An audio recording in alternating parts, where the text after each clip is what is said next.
Let us look unto the Lord in prayer. ಈ ಸಮಯದಲ್ಲಿ ನಾವು ದೇವರನ್ನು ದೃಷ್ಟಿಸಿ ನಾವು ಪ್ರಾರ್ಥನೆ ಮಾಡೋಣ. Lord, we thank you for this blessed evening time.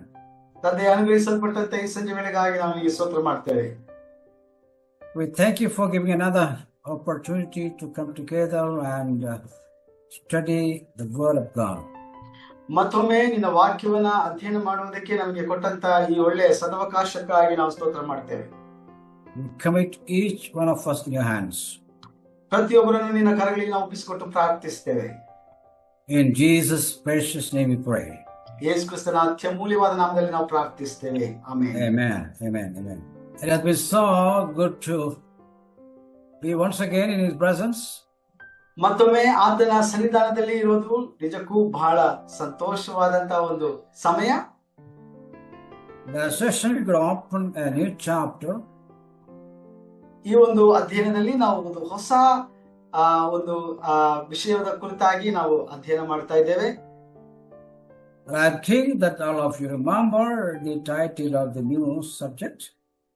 ನೀವೆಲ್ಲರೂ ಈ ಒಂದು ಹೊಸ ವಿಷಯದ ತಲೆಬರಹ ಆ ಒಂದು ಕುರಿತಾಗಿ ನೀವು ನೆನಪು ಮಾಡಿಕೊಳ್ತೀರಿ ಎಂಬುದಾಗಿ ನಾನು ನಂಬ್ತೇನೆ. That is the 70 weeks of Daniel.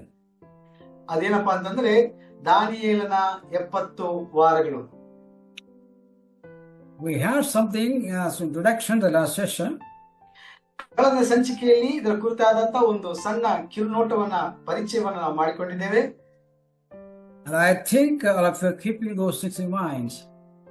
ನಾನು ನಂಬ್ತೇನೆ ನೀವು ಆ ವಿಚಾರಗಳನ್ನೆಲ್ಲ ನಿಮ್ಮ ಮನಸ್ಸಿನಲ್ಲಿ ನೀವು ಅದನ್ನ ಇಟ್ಕೊಂಡಿದ್ದೀರಿ ಎಂಬುದಾಗಿ ನಾನು ನಂಬ್ತೇನೆ. This is also a prophetical subject. ಈ ಒಂದು ವಿಚಾರ ಬಹಳ ಒಂದು ಪ್ರವಾದನ ವಿಷಯವಾದಂತ ಒಂದು ಸಬ್ಜೆಕ್ಟ್ ಆಗಿದೆ. So we need to listen with utmost interest. ಆದ ಕಾರಣ ಈ ಒಂದು ವಿಚಾರದ ಬಗ್ಗೆ ನಾವು ಬಹಳ ಜಾಗ್ರತೆ ವಹಿಸಿ ಬಹಳ ಏಕಾಗ್ರತೆಯಿಂದ ಈ ಒಂದು ವಿಚಾರವನ್ನ ನಾವು ಕಲಿಯಬೇಕಾಗಿದೆ. So we are moving forward slowly. ಆದ ಕಾರಣ ಈ ಒಂದು ವಿಷಯದ ಬಗ್ಗೆ ನಾವು ಬಹಳ ನಿಧಾನವಾಗಿ ಅಧ್ಯಯನ ಮಾಡ್ತಾ ಬರ್ತಾ ಇದ್ದೇವೆ. As I told last week, we had an introduction, and today we will start with the context of the 70 weeks of Daniel.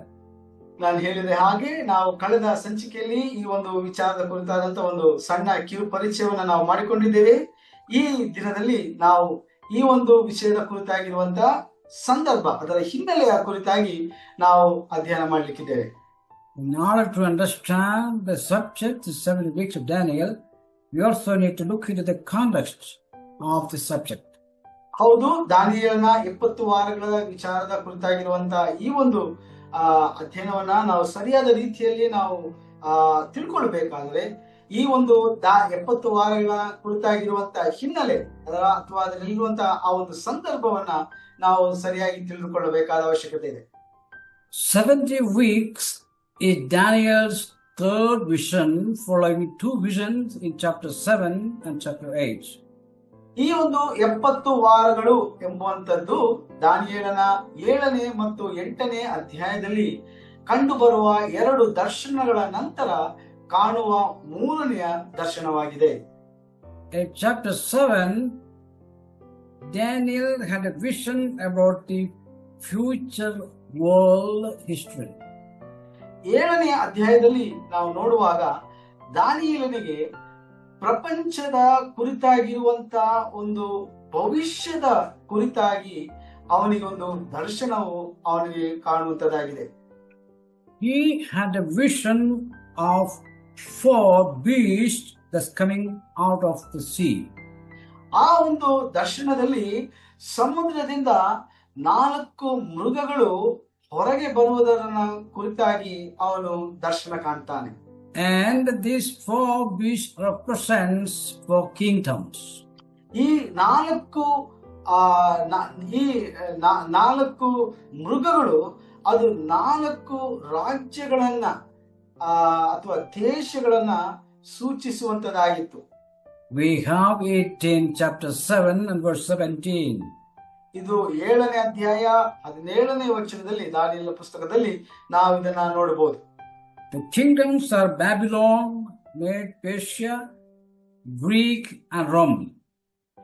ಈ ನಾಲ್ಕು ಆ, ಈ ನಾಲ್ಕು ರಾಜ್ಯಗಳು ಯಾವುದಂದ್ರೆ ಗ್ರೀಕ್ ರಾಜ್ಯ, ರೋಮ್ ರಾಜ್ಯ ಮತ್ತು ಆ, ಆ, ಪರ್ಷಿಯಾ ಪರ್ಷಿಯಾ ಮತ್ತು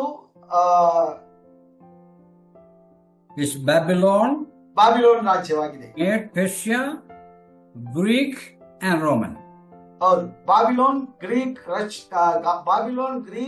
ಪರ್ಷಿಯಾ ಮತ್ತು ರೋಮ್ ರಾಜ್ಯಗಳು, ಈ ನಾಲ್ಕು ರಾಜ್ಯಗಳ ಕುರಿತಾದಂತ ದರ್ಶನವನ್ನ ಕಾಣ್ತಾನೆ. Since we are now studying the book of Daniel, ಈ ದಾನಿಯೇಲನ ಪುಸ್ತಕವನ್ನ ಸಂಪೂರ್ಣವಾಗಿ ಅಂದ್ರೆ ಸಮಗ್ರವಾಗಿ ನಾವು ಅಧ್ಯಯನ ಮಾಡದಿರುವ ಕಾರಣ we are not going into detail about these visions. ಈ ಎಲ್ಲ ದರ್ಶನ ಕುರಿತಾಗಿರುವಂತ ಸವಿಸ್ತಾರವಾದಂತ ವಿವರಣೆಗೆ ನಾವು ಹೋಗೋದಕ್ಕೆ ಸಾಧ್ಯವಾಗುವುದಿಲ್ಲ. But the fourth beast has 10 horns. ಆದರೆ ಈ ನಾಲ್ಕು ಮೃಗಗಳಲ್ಲಿ ಕೊನೆಯ ಮೃಗ, ನಾಲ್ಕನೇ ಮೃಗಕ್ಕೆ 10 ಕೊಂಬುಗಳು ಇರುವುದನ್ನ ನಾವು ಕಾಣುತ್ತೇವೆ. And we understand the 10 horns are 10 kings that we have in Revelation 13. ಈ ನಾಲ್ಕನೇ ಮೃಗಕ್ಕೆ ಇದ್ದಂತ 10 ಕೊಂಬುಗಳು ಅದು 10 ರಾಜರುಗಳನ್ನ ಪ್ರತಿನಿಧಿಸುವಂತದ್ದಾಗಿದೆ. ಇದನ್ನ ನಾವು ಪ್ರಕಟಣೆ ಗ್ರಂಥ 10ನೇ ಅಧ್ಯಾಯದಲ್ಲಿ ನಾವು ನೋಡ್ತೇವೆ. And out of that comes a little horn. ಈ 10 ಕೊಂಬುಗಳ ಮಧ್ಯದಿಂದ ಒಂದು ಸಣ್ಣ ಕೊಂಬು ಹುಟ್ಟಿಕೊಂಡು ಬರುವುದನ್ನ ನಾವು ನೋಡ್ತೇವೆ. And we understand that this is the Antichrist. ನಮಗೆ ಅರ್ಥವಾಗ್ತದೆ ಈ ಸಣ್ಣ ಕೊಂಬು ಅದು ಅಂತ್ಯಕ್ರಿಸ್ತನಾಗಿರುತ್ತಾನೆ. And then another character named the Ancient of Days. ನಂತರ ನಾವು ನೋಡುತ್ತೇವೆ ಈ ಒಂದು ಪುರಾತನ ಕಾಲದ ದಿನಗಳು ಎಂಬುದಾಗಿ ನಾವು ಅಲ್ಲಿ ನೋಡುತ್ತೇವೆ. And he is none but God Almighty. ಆತನು ಯಾರು ಅಲ್ಲ, ಬದಲಾಗಿ ಸರ್ವಶಕ್ತನಾದ ಸೇನಾಧೀಶ್ವರನಾದ ಯೆಹೋವನೇ ಆಗಿದ್ದಾನೆ. Then comes another figure, Son of Man.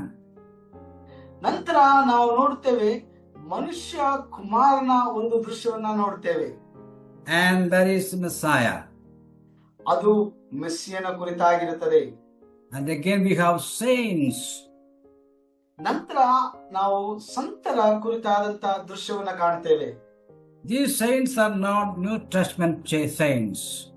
ಇಲ್ಲಿ ಕಾಣುವಂತ ಸಂತರು ಅವರು ಹೊಸ ಒಡಂಬಡಿಕೆಯ ಸಂತರಲ್ಲ, but they are the tribulation saints.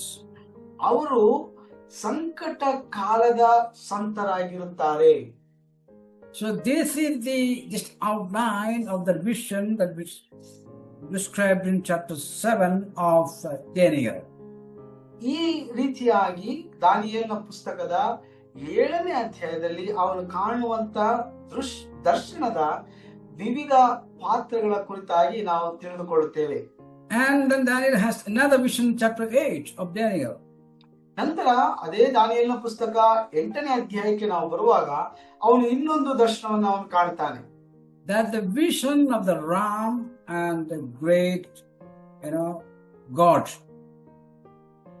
ಅಲ್ಲಿ ಆ ಒಂದು ದೃಶ್ಯದಲ್ಲಿ ಒಂದು ಟಗರು ಮತ್ತು ಒಂದು ಮೇಕೆಯ ಒಂದು ದರ್ಶನವನ್ನ ಅವನು ಕಾಣುವುದನ್ನ ನಾವು ನೋಡ್ತೇವೆ. That we have in chapter 8 verse 20 to 21. ಇದನ್ನ 8ನೇ ಅಧ್ಯಾಯ ಅದರ 21ನೇ ವಚನದಿಂದ 28ನೇ ವಚನದವರೆಗೆ ನಾವು ನೋಡ್ತೇವೆ. These also represent 2 kingdoms. ಇದು ಸಹ 2 ದೇಶಗಳನ್ನ ಪ್ರತಿನಿಧಿಸುವಂತದಾಗಿದೆ. These are the Mede of Persia and Greek. ಈ 2 ಪ್ರಾಣಿಗಳು ಪರ್ಷಿಯಾ ಮತ್ತು Greek ಸಾಮ್ರಾಜ್ಯವನ್ನ ಪ್ರತಿನಿಧಿಸುವಂತದಾಗಿದೆ. Mede of Persia represent the coalition of Medes and the Persians.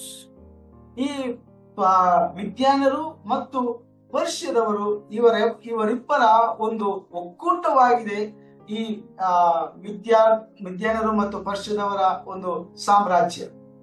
And here we have a single horn in this picture.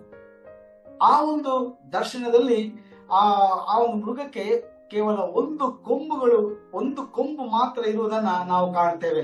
And this we understand as the Alexander the Great. ಮತ್ತೆ ನಾವು ನೋಡುತ್ತೇವೆ ಇನ್ನೊಂದು ಮೃಗದ ಕುರಿತಾಗಿ ನಾವು ನೋಡುವಾಗ ಅದು Greek ದೇಶದ ಕುರಿತಾಗಿ ಮತ್ತು ಅಲ್ಲಿ ಅಲೆಕ್ಸಾಂಡರ್ ಚಕ್ರವರ್ತಿಯ ಕುರಿತಾಗಿ ಅಲ್ಲಿ ಹೋಲಿಸಿರುವುದನ್ನು ನಾವು ನೋಡುತ್ತೇವೆ. This is specifically mentioned in 8:7 of Daniel. ಇದು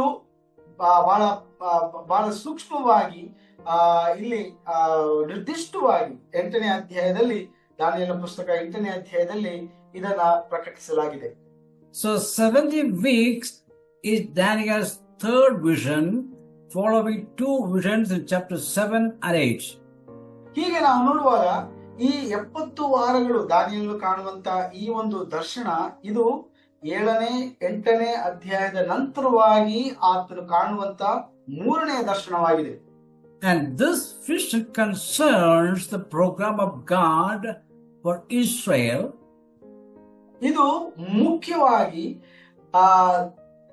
ದೇವರ ಒಂದು ಯೋಜನೆ, ವಿಶೇಷವಾಗಿ ಇಸ್ರಾಯೇಲ್ಗೆ ಕುರಿತಾಗಿರುವಂತ ದೇವರ ಒಂದು ಯೋಜನೆಯನ್ನ ನಾವಿಲ್ಲಿ ಕಾಣಬಹುದು. And the program for Israel culminating in the coming of Messiah to earth to reign. ಹೀಗೆ ಇಸ್ರಾಯೇಲ್ಗೆ ಕುರಿತಾಗಿರುವಂತ ಈ ಒಂದು ಯೋಜನೆಯು ಮೆಸ್ಸಿಯನು ಇಸ್ರಾಯೇಲ್ ದೇಶದವರಿಗೋಸ್ಕರವಾಗಿ ಅಂದ್ರೆ ತನ್ನ ಸ್ವಂತ ಜನರಿಗೋಸ್ಕರವಾಗಿ ಆತನು ಯೆರೂಸಲೇಮ್ ಪಟ್ಟಣದಲ್ಲಿ ಪ್ರತ್ಯಕ್ಷನಾಗುವಂತ ಆ ಒಂದು ಸಂದರ್ಭದೊಟ್ಟಿಗೆ ಇದು ಸಮ್ಮಿಲನವಾಗುವಂತದನ್ನ ನಾವು ಕಾಣುತ್ತೇವೆ. So this is the concern of the vision of 70 weeks of Daniel. ಇದು ದಾನಿಯೇಲನ 70 ವಾರಗಳ ಹಿಂದಿರುವಂತ ಒಂದು ಹಿನ್ನೆಲೆಯಾಗಿದೆ. God has revealed only to Daniel the comprehensive program of God both for Gentiles and for Israel.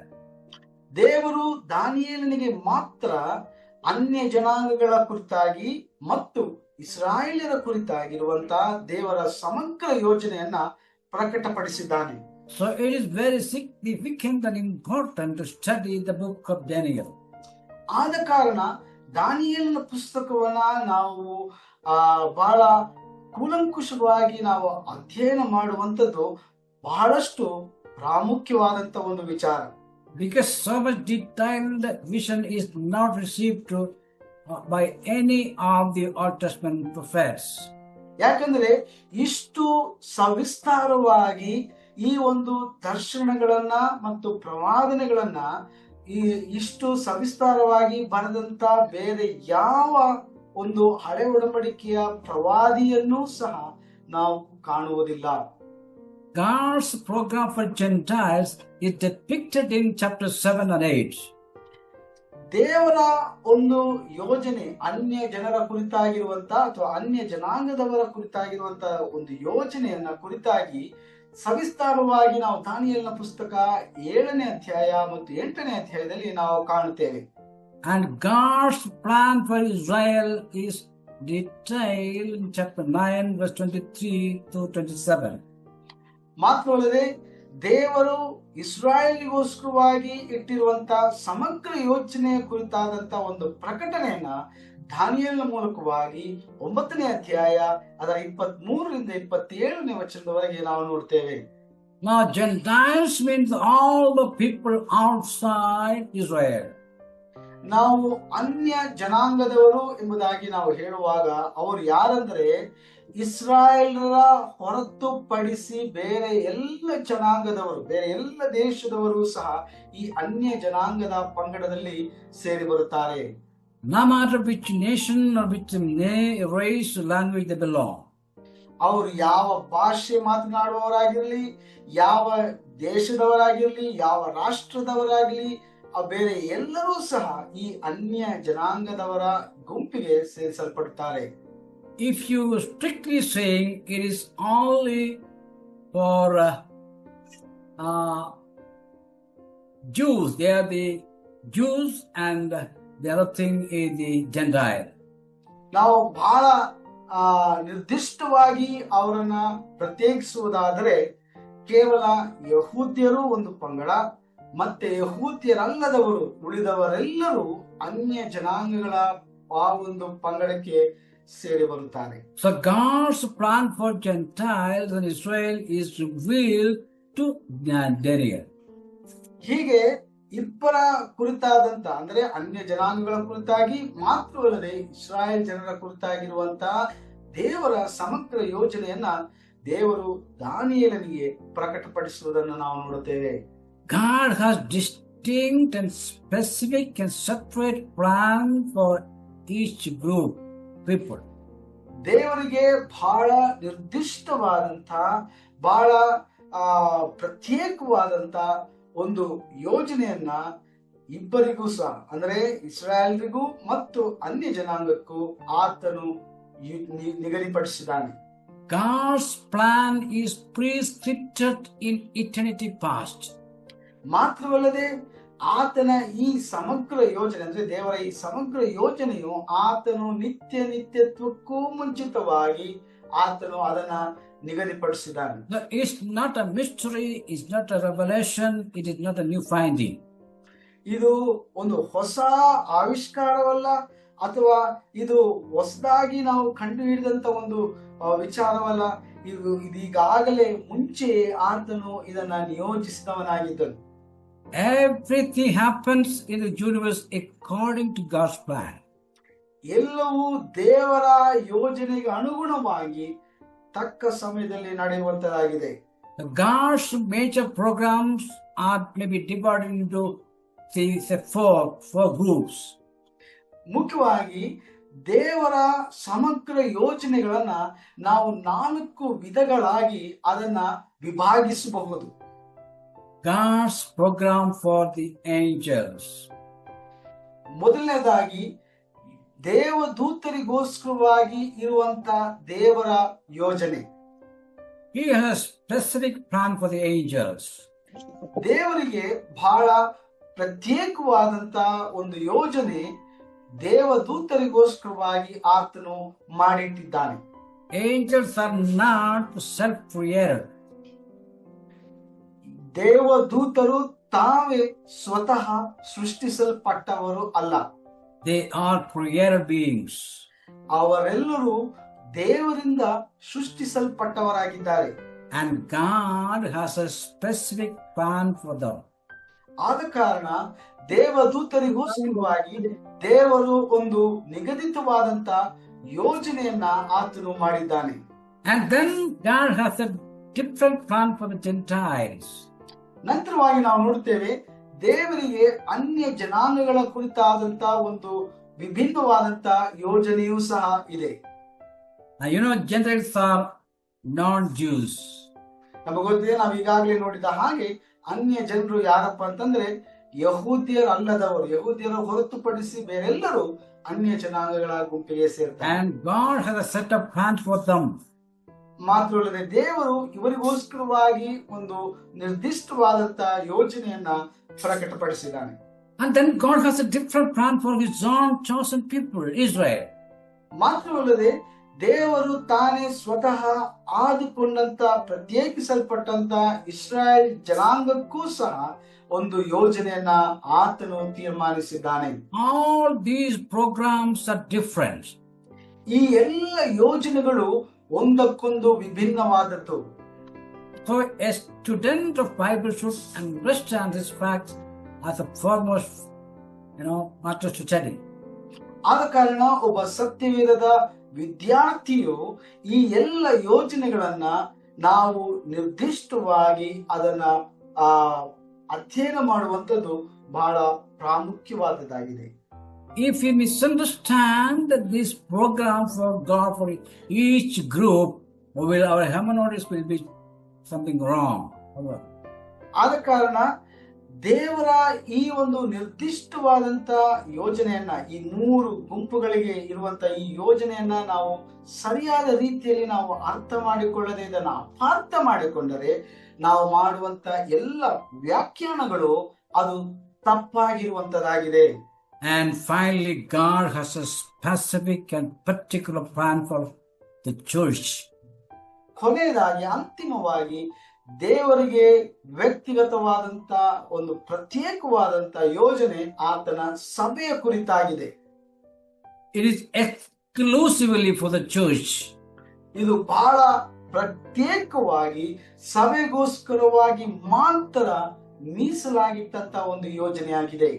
God's plan for the ages cannot be applied on the church. ಆದ ಕಾರಣ ದೇವದೂತರಿಗಾಗಿ ಇರುವಂತಹ ದೇವರ ಯೋಜನೆಯನ್ನ ನಾವು ಸಭೆಗೆ ಅನ್ವಯಿಸಿಕೊಳ್ಳಬಾರದು.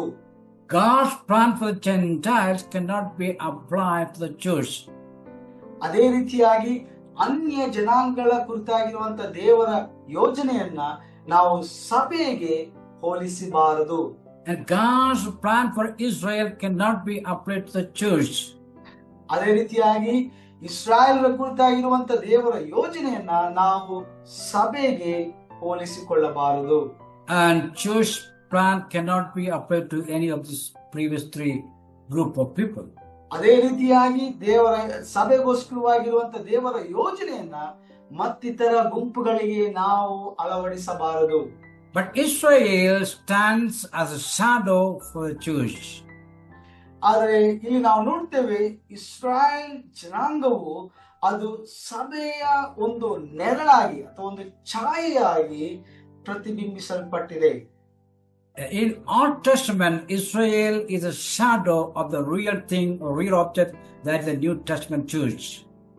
ಹಳೆ ಒಡಂಬಡಿಕೆಯಲ್ಲಿ ಇಸ್ರಾಯೇಲ್ ಜನಾಂಗವು ಹೊಸ ಒಡಂಬಡಿಕೆಯಲ್ಲಿ ಇರುವಂತಹ ಸಭೆಗೆ ಒಂದು ನೆರಳಾಗಿ ಅಥವಾ ಒಂದು ಛಾಯೆಯಾಗಿ ಚಿತ್ರಿಸಲ್ಪಟ್ಟಿದೆ. You know, if there is a shadow, then there should be an object somewhere. ನಮಗೆ ಗೊತ್ತಿದೆ, ನೆರಳು ಇರಬೇಕಾದ್ರೆ ಆ ನೆರಳಿಗೆ ಪ್ರತಿಯಾಗಿ ಒಂದು ವಸ್ತು ಇರಲೇಬೇಕು. Shadow is unreal and object is real. ನೆರಳು ವಾಸ್ತವವಲ್ಲ, ಆದರೆ ಆ ನೆರಳಿನ ವಸ್ತು ವಾಸ್ತವವಾಗಿದೆ. If we anything hold against the light, a shadow will fall on the opposite side. ಯಾವುದೇ ಒಂದು ವಸ್ತುವಿನ ಎದುರಾಗಿ ನಾವು ಬೆಳಕನ್ನ ಪ್ರತಿಬಿಂಬಿಸುವುದಾದರೆ ಆ ಒಂದು ಬೆಳಕಿಗೆ ಪ್ರತಿಬಿಂಬವಾಗಿ ನೆರಳು ಕಾಣಲ್ಪಡುತ್ತದೆ. And if there is no object, there cannot be a shadow. ಆದ ಕಾರಣ ಒಂದು ವಸ್ತು ಇಲ್ಲದೆ ಹೋದರೆ ಆ ಒಂದು ಬೆಳಕು ಆ ಒಂದು ಬೆಳಕಿಗೆ ಪ್ರತಿಯಾಗಿ ನೆರಳನ್ನ ಕಾಣುವುದಕ್ಕೆ ಸಾಧ್ಯವಿಲ್ಲ. So we understand that Israel is a shadow. That means object is somewhere. They are existing. ಆದ ಕಾರಣ ನಾವು ಅರ್ಥ ಮಾಡಿಕೊಳ್ತೇವೆ, ಇಸ್ರಾಯೇಲ್ ಒಂದು ನೆರಳಾಗಿದ್ದರೆ ಆ ಒಂದು ನೆರಳಿಗೆ ಪ್ರತಿಬಿಂಬಿಸುವಂತ ಒಂದು ವಸ್ತು ಇರಲೇಬೇಕು. ಅದು here the object or the real thing is the church and the shadow is the Israel. ಇಲ್ಲಿ ನಿಜವಾದಂತ ವಸ್ತು ಅದು ಸಭೆಯಾಗಿದೆ. ಆ ಒಂದು ಸಭೆಗೆ ಹೋಲಿಕೆಯಾಗಿ ಅದರ ನೆರಳಾಗಿ ನಾವು ಇಸ್ರಾಯೇಲನ್ನ ಕಾಣುತ್ತೇವೆ. Shadow has some resemblance with the object. ಈ ಒಂದು ನೆರಳಿಗೆ ಆ ಒಂದು ವಸ್ತುವಿನ ಜೊತೆಯಾಗಿ ಒಂದು ನಿಷ್ಕರ್ಷವಾದಂತ ಒಂದು ಸಂಬಂಧವಿದೆ. You will get an outline of an object from the shadow. ಈ ಒಂದು ವಸ್ತುವಿನ ಒಂದು ಹೊರ ಚಿತ್ರವಾಗಿ ನಾವು ಆ ಒಂದು ಛಾಯೆಯನ್ನ ಕಾಣುತ್ತೇವೆ. But you won't get, and you will never get the detail of the object unless you find the object in reality. ಆದರೆ ಆ ಒಂದು ವಸ್ತುವಿನ ಸಮಗ್ರವಾದಂತ ಸಂಪೂರ್ಣವಾದಂತ ಮಾಹಿತಿಯನ್ನ ನೀವು ನೆರಳಿನಿಂದ ಪಡೆದುಕೊಳ್ಳುವುದಕ್ಕೆ ಸಾಧ್ಯವಿಲ್ಲ. You may get an idea or a shape of an object, but you won't get the exact meaning or structure, everything of that particular object. That's the real thing.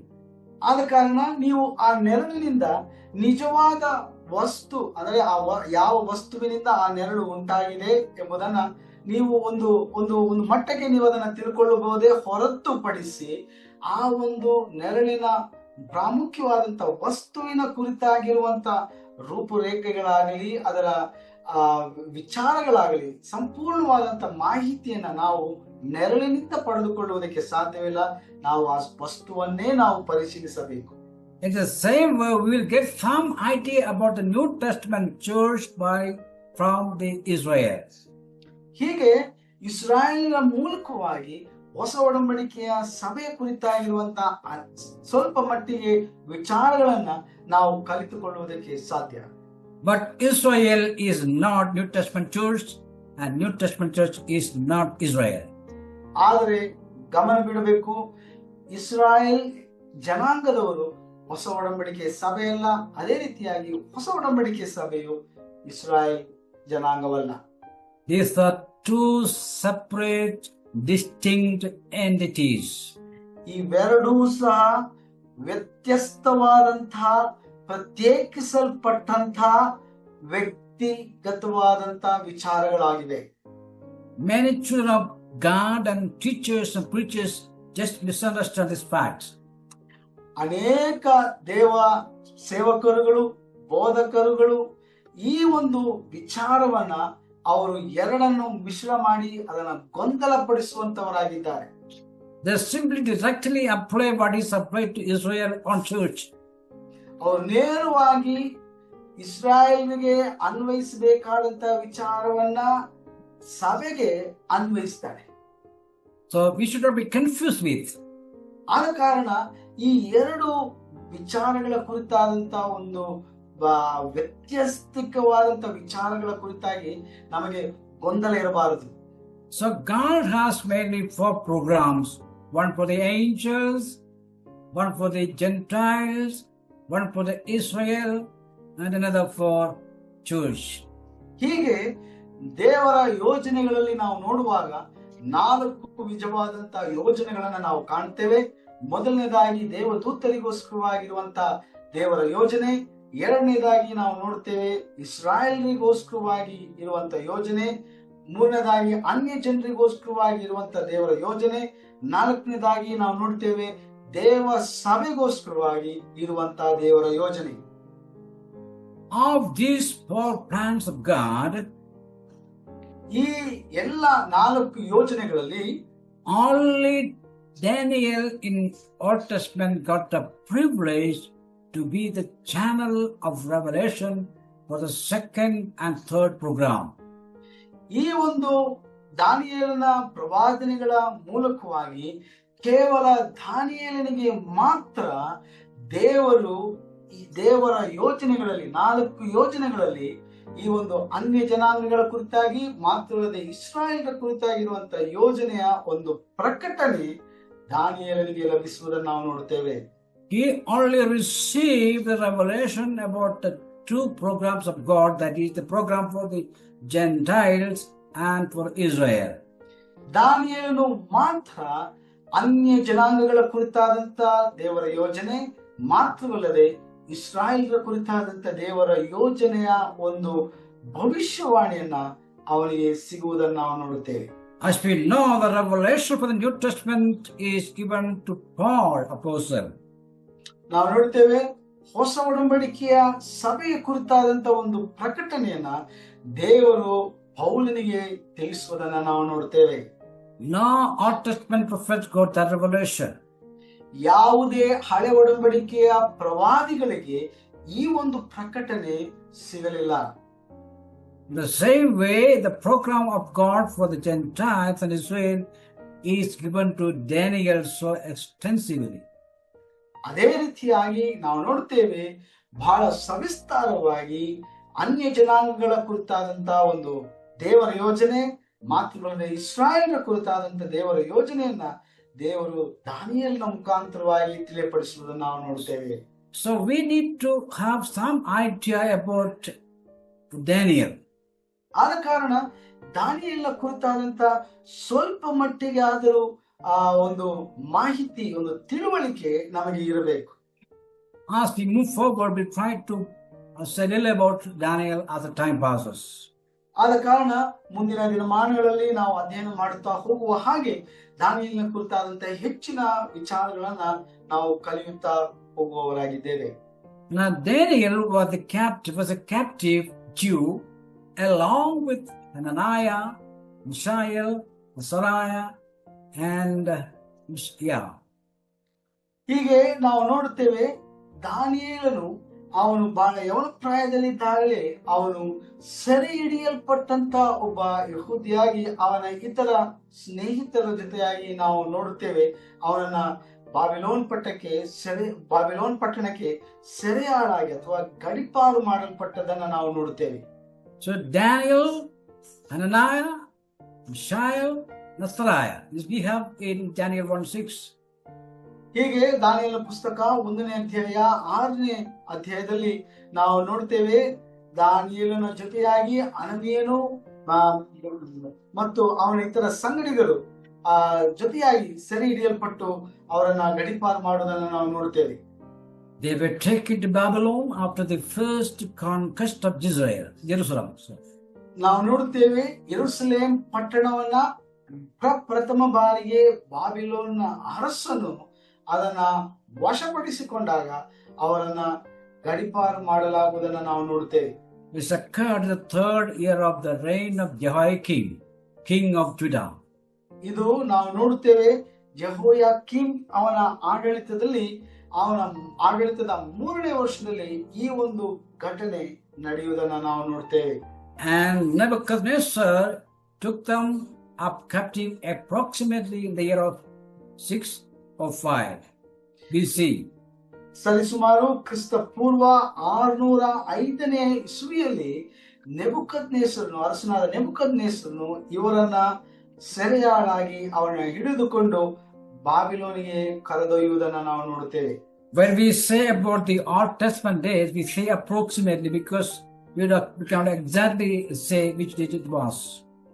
ಯಾಕಂದ್ರೆ ಹಳೆ ಒಡಂಬಡಿಕೆ ಕುರಿತಾಗಿ ನಾವು ಇತಿಹಾಸದ ಚರಿತ್ರದ ಘಟನೆಗಳನ್ನ ನಾವು ಹೇಳುವಾಗ ಸರಿಸುಮಾರು ಅಂತ ನಾವು ಹೇಳ್ತೇವೆ. ಯಾಕಂದ್ರೆ ಅದನ್ನ ನಿರ್ದಿಷ್ಟವಾಗಿ ಈ ವರ್ಷದಲ್ಲೇ ಸಂಭವಿಸಿದ್ದು ಎಂಬುದಾಗಿ ನಿಗದಿಪಡಿಸುವುದಕ್ಕೆ ಸಾಧ್ಯವಿಲ್ಲ.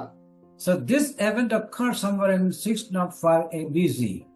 ಆದ ಕಾರಣ ಈ ಒಂದು ಘಟನೆಯು ನಡೆಯುವಂತದ್ದು ಸರಿಸುಮಾರು 605ನೇ ಇಸವಿ ಕ್ರಿಸ್ತ ಪೂರ್ವದಲ್ಲಿ ನಡೆಯುವಂತದ್ದು. We have it in 2 Kings 24:1-2 and 2 Chronicles 36:5-7. ಇದನ್ನ ನಾವು 2ನೇ ಅರಸುಗಳ ಪುಸ್ತಕ ಮಾತ್ರವಲ್ಲದೆ 2 ಪೂರ್ವಕಾಲ ಪುಸ್ತಕದಲ್ಲಿ ನಾವು ಈ ಒಂದು ವಿಚಾರಗಳನ್ನ ನಾವು ನೋಡುತ್ತೇವೆ. Now it was the fulfillment of many warnings from the prophets because of the sins of the nation against God. ಈ ಒಂದು ಘಟನೆ ನಡೆಯುವುದಕ್ಕಿಂತ ಮುಂಚಿತವಾಗಿ ದೇವರು ಅನೇಕ ಪ್ರವಾದಿಗಳ ಮೂಲಕವಾಗಿ ಇಸ್ರಾಯೇಲ್ ಜನರನ್ನ ಅನೇಕ ಬಾರಿ ಆತನು ಎಚ್ಚರಿಸಿದನು. ಆದರೆ ಎಚ್ಚರಿಸಿದಾಗಲೂ ಸಹ ನಾವು ನೋಡುತ್ತೇವೆ ಈ ಒಂದು ಎಚ್ಚರಿಕೆಗಳ ನೆರವೇರಿಕೆಯಾಗಿ ನಾವು ನೋಡುತ್ತೇವೆ ಕೊನೆಯದಾಗಿ ಯೆರೂಸಲೇಮ್ ವಶಪಡಿಸಿಕೊಳ್ಳುವುದನ್ನು ನಾವು ನೋಡುತ್ತೇವೆ.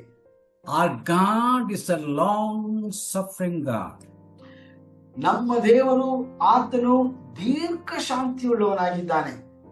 If we study the Old Testament, especially the book of Judges, ವಿಶೇಷವಾಗಿ ಹಳೆ ಒಡಂಬಡಿಕೆಯಲ್ಲಿರುವಂತಹ ನ್ಯಾಯಸ್ಥಾಪಕರ ಪುಸ್ತಕವನ್ನು ನಾವು ಅಧ್ಯಯನ ಮಾಡುವುದಾದರೆ, you see the people again and again rebel against God and sin against God.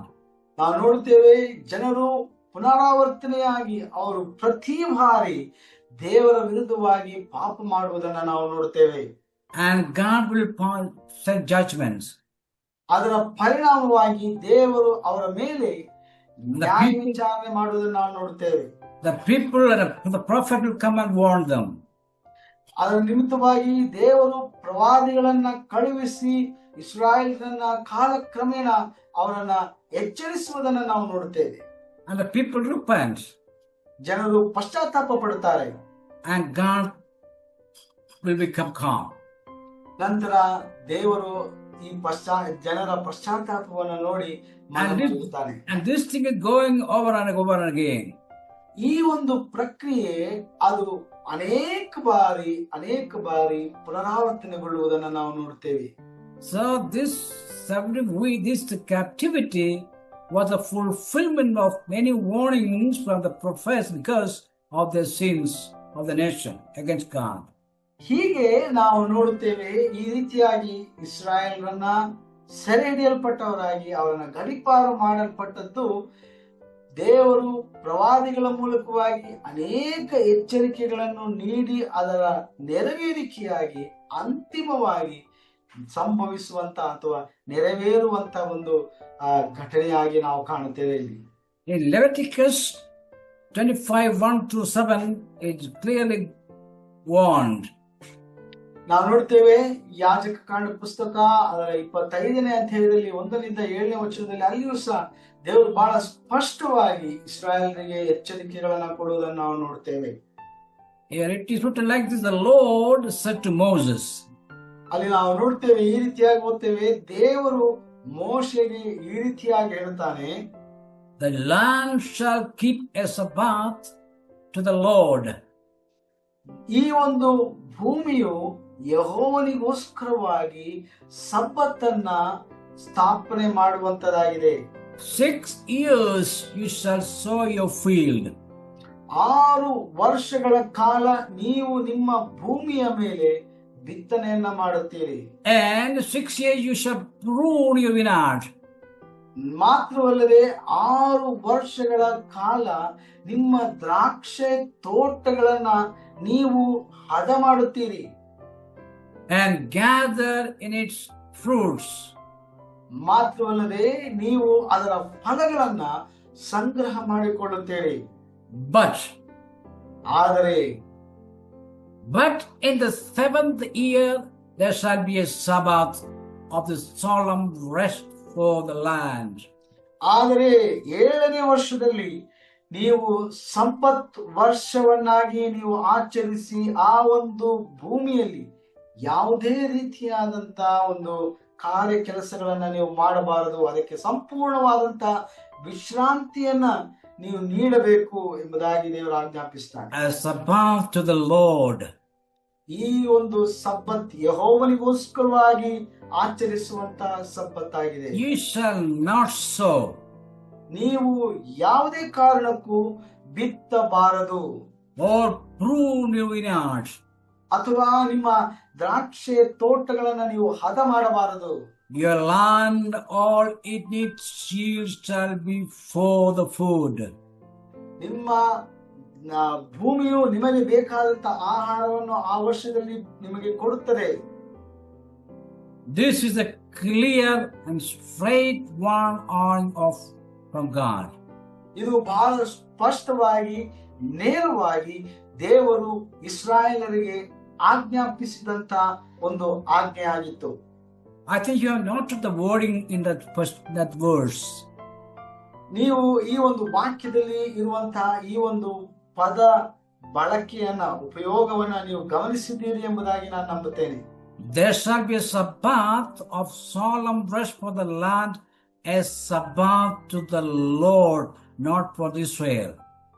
ಅಲ್ಲ, ನಾವು ನೋಡ್ತೇವೆ ಈ ಒಂದು ಸಂಪತ್ತನ್ನ ಇಡೀ ವರ್ಷವನ್ನ ನೀವು ದೇವರಿಗೋಸ್ಕರವಾಗಿ ಅಂದ್ರೆ ಯೆಹೋವನಿಗೋಸ್ಕರವಾಗಿ ಇದನ್ನ ನೇಮಕ ಮಾಡಿ ನೀವು ಇದನ್ನ ಆಚರಿಸಬೇಕೆಂಬುದಾಗಿ ದೇವರು ಆಜ್ಞಾಪಿಸುವುದನ್ನು ನಾವು ನೋಡುತ್ತೇವೆ. This is a Sabbath to the Lord, not for the Jews or Israelis. God. ಈ ಒಂದು ಸಬ್ಬತ್ ಯಹೂದ್ಯರಿಗಾಗಿ ಅಥವಾ ಇಸ್ರಾಯೇಲಿಗೋಸ್ಕರವಾಗಿ ಆಚರಿಸುವುದಲ್ಲ, ಬದಲಾಗಿ ಈ ಸಬ್ಬತ್ತನ್ನ ದೇವರಿಗೋಸ್ಕರವಾಗಿ ಯೆಹೋವನಿಗೋಸ್ಕರವಾಗಿ ಆಚರಿಸುವಂತದ್ದಾಗಿದೆ.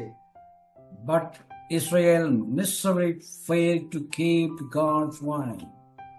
ಆದರೆ ಇಸ್ರಾಯೇಲರು ದೇವರಿಗೋಸ್ಕರವಾಗಿ ಈ ಸಂಪತ್ತನ್ನ ಅವರು ಕಾಯ್ದಿರಿಸಲಿಲ್ಲ. So the capture of Jerusalem and the first deportation of Jews with Daniel from Jerusalem to Babylon were fulfillment of many warnings from the prophets. ಹೀಗೆ ನಾವು ನೋಡುತ್ತೇವೆ, ದಾನಿಯೇಲನನ್ನ ಸೆರೆ ಹಿಡಿಯಲ್ಪಟ್ಟದ್ದು ಮಾತ್ರವಲ್ಲದೆ ಅವನ ಸಂಗಡಿಗರನ್ನೆಲ್ಲ ಸೆರೆ ಹಿಡಿಯಲ್ಪಟ್ಟದ್ದು ದೇವರು ಈ ರೀತಿಯಾಗಿ ಇಸ್ರಾಯೇಲರಿಗೆ ಅನೇಕ ವರ್ಷಗಳಿಂದ ಅವರಿಗೆ ಪ್ರವಾದಿಗಳ ಮೂಲಕವಾಗಿ ಎಚ್ಚರಿಕೆಯನ್ನ ನೀಡಿದರ ಮೂಲಕವಾಗಿ ನೆರವೇರಿಕೆಯಾಗಿ ನಡೆದಂತ ಒಂದು ಘಟನೆ ಆಗಿತ್ತು ಈ ಒಂದು ಸೆರೆ ಹಿಡಿಯಲ್ಪಡುವಂತ ಈ ಒಂದು ಘಟನೆ. But Israel ignored. ಆದರೆ ಇಸ್ರಾಯೇಲರು ಇದನ್ನ ಅವರು ಅಲ್ಲಗಳೆದರು ಅಥವಾ ಅದನ್ನ ನಿರ್ಲಕ್ಷ್ಯ ಮಾಡಿದರು ಎಂಬುದಾಗಿ ನಾವು ನೋಡುತ್ತೇವೆ. Prophet Isaiah says in 24:1-6, ಪ್ರವಾದಿಯಾದ ಯೆಶಾಯನು ಇದರ ಕುರಿತಾಗಿ ತನ್ನ ಪುಸ್ತಕದಲ್ಲಿ 24ನೇ ಅಧ್ಯಾಯ 1-6ನೇ ವಚನದಲ್ಲಿ ನಾವು ಅದನ್ನು ಓದ್ತೇವೆ. they ignore Sabbath and sabbatical year. Jeremiah 34:12-22. ಯೆರೆಮೀಯ ಪುಸ್ತಕ 34ನೇ ಅಧ್ಯಾಯ 12-22 ವಚನಗಳಲ್ಲಿ ಅಲ್ಲಿ ನಾವು ನೋಡ್ತೇವೆ. ಯೆರೆಮೀಯನು ಹೇಳುತ್ತಾನೆ, ಸಬ್ಬತ್ ಮತ್ತು ಸಂಪತ್ ವರ್ಷವನ್ನ ಇಸ್ರಾಯೇಲರು ನಿರ್ಲಕ್ಷಿಸಿದರು. That is why the captivity until the land enjoyed Sabbath. We have in 2 Chronicles 36:21. ಹೀಗೆ ನಾವು ನೋಡುತ್ತೇವೆ, ಈ ಕಾರಣದಿಂದಲೇ ಇಸ್ರಾಯೇಲರ ದೇಶದ ಆ ಒಂದು ಭೂಪ್ರದೇಶವು ಸಬ್ಬತ್ತನ್ನು ಅನುಭವಿಸುವುದಕ್ಕೋಸ್ಕರವಾಗಿ ಇಸ್ರಾಯೇಲನ್ನ ಗಡೀಪಾರು ಮಾಡಲಾಯಿತು ಎಂಬುದಾಗಿ 2ನೇ ಪೂರ್ವಕಾಲದಂತ 36ನೇ ಅಧ್ಯಾಯ 21ನೇ ವಚನದಲ್ಲಿ ನಾವು ನೋಡ್ತೇವೆ. As children of God, we have a lesson to learn from here. ದೇವರ ಮಕ್ಕಳಾಗಿ ನಾವು ಇಲ್ಲಿ ಒಂದು ಪಾಠವನ್ನ, ಆತ್ಮೀಕ ಪಾಠವನ್ನ ನಾವು ಕಲಿಯುವಂತವರಾಗಿದ್ದೇವೆ. Our God is a long-suffering God.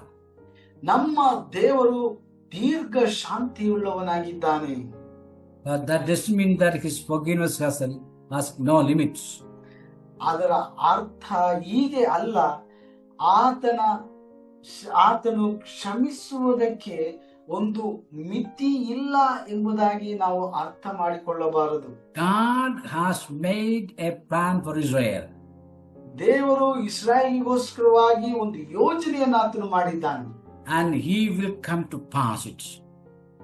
ಏನೇ ಬರಲಿ, ಏನೇ ಸಂಭವಿಸಲಿ, ಆ ಯೋಜನೆಯನ್ನ ಆತನು ಖಂಡಿತವಾಗಲೂ ನೆರವೇರಿಸುವಂತವನಾಗಿದ್ದಾನೆ ಅಥವಾ ಜಾರಿಗೆ ತರುವಂತವನಾಗಿದ್ದಾನೆ. No individual, no family, no nation, no tribe can be fooled.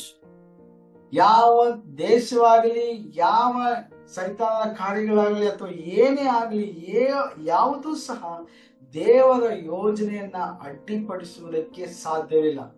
I think we will conclude introduction. We will continue the introduction. This context maybe the next session.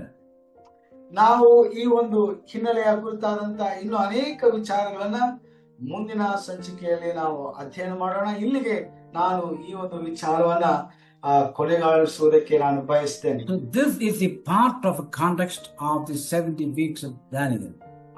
ಈ ರೀತಿಯಾಗಿ ದಾನಿಯೇಲನ 70 ವಾರಗಳ ಕುರಿತಾಗಿರುವಂತ ಹಿನ್ನೆಲೆಯನ್ನ, ಒಂದು ಸಣ್ಣ ಪರಿಚಯವನ್ನ ನಾವು ಮಾಡಿಕೊಂಡಿದ್ದೇವೆ ಇವತ್ತು. Let's pray. ಪ್ರಾರ್ಥನೆ ಮಾಡಿಕೊಳ್ಳೋಣ. Our Father in heaven, we thank you for this best opportunity. ಪರಲೋಕದಲ್ಲಿರುವ ನಮ್ಮ ತಂದೆ, ಅನುಗ್ರಹಿಸಲ್ಪಟ್ಟಂತ ಈ ಸುವರ್ಣಾವಕಾಶಕ್ಕಾಗಿ ನಾವು ನಿನಗೆ ಸ್ತೋತ್ರ ಮಾಡ್ತೇವೆ. Thank you for all the listeners, Lord, tonight. ಈ ರಾತ್ರಿ ವೇಳೆಯಲ್ಲಿ ಕೇಳುತ್ತಾ ಇರುವಂತ ನೀನೆಲ್ಲ ದಾಸರಿಗಾಗಿ ಸ್ತೋತ್ರ. And those who are listening now and hereafter, bless them, Lord. ಈಗ ಕೇಳುವಂತವರು, ಮುಂದೆ ಕೇಳುವಂತವರನ್ನು ನೀನು ಆಶೀರ್ವದಿಸು. We serve a Lord, a loving God. ನಾವು ಸೇವಿಸುವಂತ ದೇವರು ಆತನು ಪ್ರೀತಿಯುಳ್ಳವನು ಮತ್ತು ಕರುಣಾಮಯ ದೇವನಾಗಿದ್ದಾನೆ. We serve a long-suffering God. ದೀರ್ಘ ಶಾಂತಿಯುಳ್ಳಂತ ಒಬ್ಬ ದೇವರನ್ನ ನಾವು ಸೇವಿಸುವಂತವರಾಗಿದ್ದೇವೆ. At the same time, you are so great God, Lord. ಅದೇ ಸಮಯದಲ್ಲಿ ಭಯಂಕರನಾದಂತ ದೇವರನ್ನ ನಾವು ಸೇವಿಸುವಂತವರಾಗಿದ್ದೇವೆ.